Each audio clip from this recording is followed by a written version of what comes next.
roast beef and apple pie.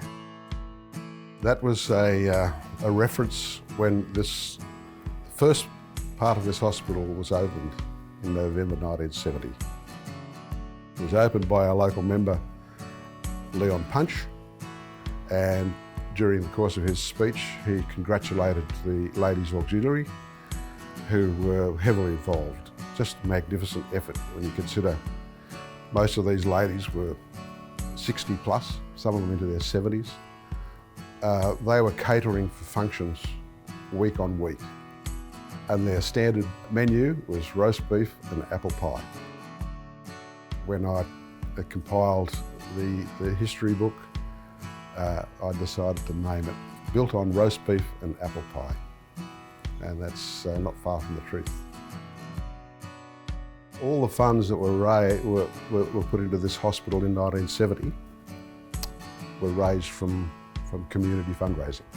Since those early days, when it was only about 15 beds in the first part of that was built in 1970. Since that time, we've had something like 5 extensions, and each one has been significant. We constructed the hydrotherapy pool, which was an important facility for this hospital. The then hospital operators were keen to establish a rehabilitation unit, so we volunteered to build the hydrotherapy pool. The second story of the then new wing was opened up for rehabilitation, and that's been an important part of this hospital now for some years.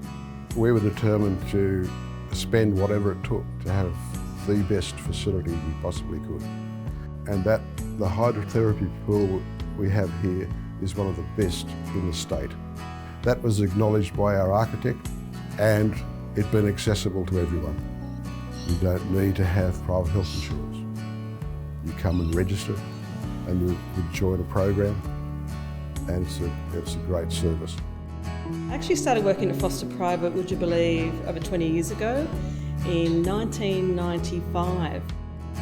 A lot more specialists come to our area, so we're providing a much more comprehensive service that we would have 25 years ago. So people come to us for rehab following surgery if they've had an accident or injury, and we're there to help them recover and get fit and well, get their mobility and function back and return home. All the colleagues I work with, doctors, nurses, hospitality staff, admin, everyone, it's a fantastic team.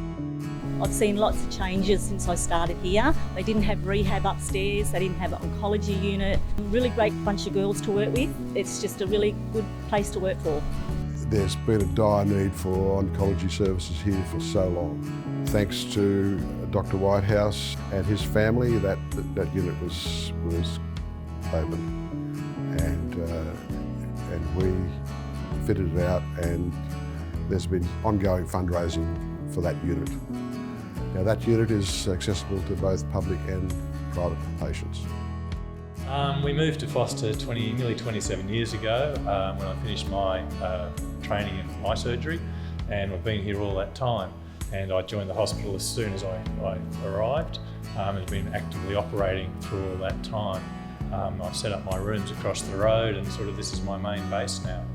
See, in my particular area in eye surgery, when we first got here, we had a microscope, and that was about it for surgery. Since that time, we've really expanded. We've now got 4 ophthalmologists who operate at this hospital regularly. Most recently, we've extended into vitreoretinal surgery, which is parts of the back of the eye. The hospital's invested nearly $500,000 in setting that up, and we now have absolutely state-of-the-art equipment that we really get to enjoy to use. And I'm hoping that the community and the hospital will really benefit from that, because I think the service you're getting here now is as good as anywhere you get in Australia. Look, I've been here for nearly half the duration that the hospital's been open. Since that time, the hospital's nearly trebled in size. We've got a lot of new specialty units, like the oncology unit that we set up when my late wife was needing some treatment, and that's been going very well. Forster Private Hospital is a really unique place because it's actually owned by the community. To actually establish a solid hospital that has been fully functional for 50 years and is growing, not declining in these fairly difficult times is really a major achievement. And I think we are really offering some top level services to the local community with no one really having to travel out of town. The Healthy Care Group has been proud to be a part of the Mid-North Coast region with Mayo Private Hospital since 2005 and more recently Forster Private Hospital. Forster Private is a community hospital and we have a partnership with the Cape Hawke Association and that relationship's really key in the growth of both the facilities and infrastructure and us being able to provide new services and bring new specialists to the area just so that locals can be treated locally. The hospital's come from really humble beginnings and there's been some really influential doctors. The medical profession have been fantastic in support of us. There are some standout names I can think of no more important than Dr. Gordon Sanders, who unfortunately passed away a couple of years ago. And Gordon was here in this town from the early 1950s and was a fantastic supporter of this hospital. In the early days, Dr. Redshaw from Nabiac, she had a small hospital out there, closed it down, moved down here to Tuncurry, and again was very supportive. Dr. Romney Newman, recently retired, long-term physician servicing this hospital. Well, yes, I started working here in 1972. I used to come out once a week from Taree. I got to know people in the community, and I think that's what encouraged me finally to move out here in 1996. I've just appreciated that this time in my life, and the fact that I kept working till I was a fair age means that it did work for me. And also setting up an intensive care unit and a stress lab and all those sort of things have been very important in my life. Yeah. I'm pleased to be involved with this celebration of the 50 years of the hospital. I think the people that I really would give tribute to would be Gordon Sanders particularly. I think we have his safari suit which is kept in memorial. Gordon was very instrumental in encouraging me to come here, and he was always advancing the hospital whenever he could in the community. And Joan Redshaw was another GP here for many years, and they made tremendous contributions to this hospital. There's been a lot of change that have occurred in the hospital in the last 31 years. Certainly the doctors have changed. It's no longer just a small group of GPs and a few specialists. It's now a host of many, which is good for the town. It's been a wonderful thing for the town. I think it's a wonderful asset that was started originally by, I guess, Dr. Sanders and Dr. Redshaw many, many years ago. It's a wonderful facility for the local people. It's good to be able to have local care here within the area. I think ultimately it'll transition into having more public beds and having an outpatients here, which is something that's required in this area. We've been volunteering for Pink Ladies for 8 years. We moved from Sydney and we were both looking to get out and help in the community, and especially I've got an interest in hospitals.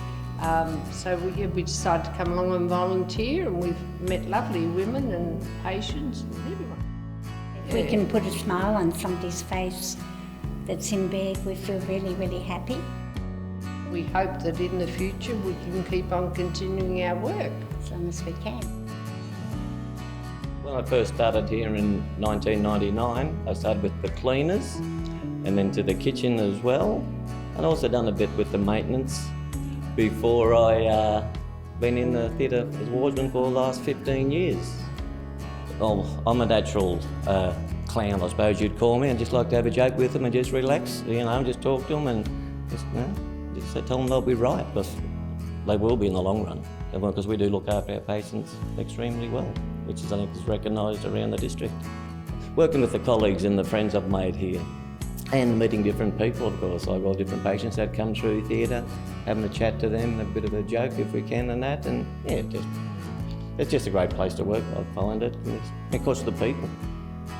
When I started, it was a smaller community-based hospital, and we've now extended the hospital, so we've got a whole lot more rooms, and now we've got a second story, which is the rehab unit. None of those were there when I first started. It's still feels like a community-based hospital. Because most of the people come from your local community, you see them in the community, you know a lot of people.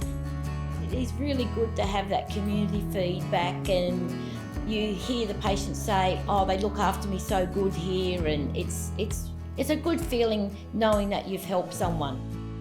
It never ceases to amaze me, the friendliness of this staff, the feeling of welcome one gets when it comes in.